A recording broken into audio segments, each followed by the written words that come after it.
Let's change the rear wiper blade on this 2013 Town & Country.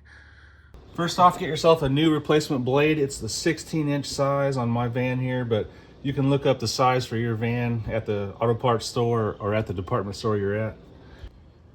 To remove the old blade, pull the wiper assembly away from the windshield, and then there's a little release. You'll see it, it's pretty obvious. Just pull on that release and then push to the center of your vehicle with it. It'll be removed, and there's a sort of J-shaped hook here on the wiper arm, and that is what you hook your new blade onto. So get your new replacement blade, and you'll see the side of your new blade that's sort of rounded, and that's the one that goes inside of the J here.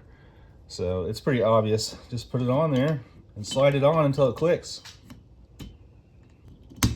Like that. Now your new wiper is on and you have a complete job here. So if this video helped you out, give me a thumbs up and follow for more useful tips.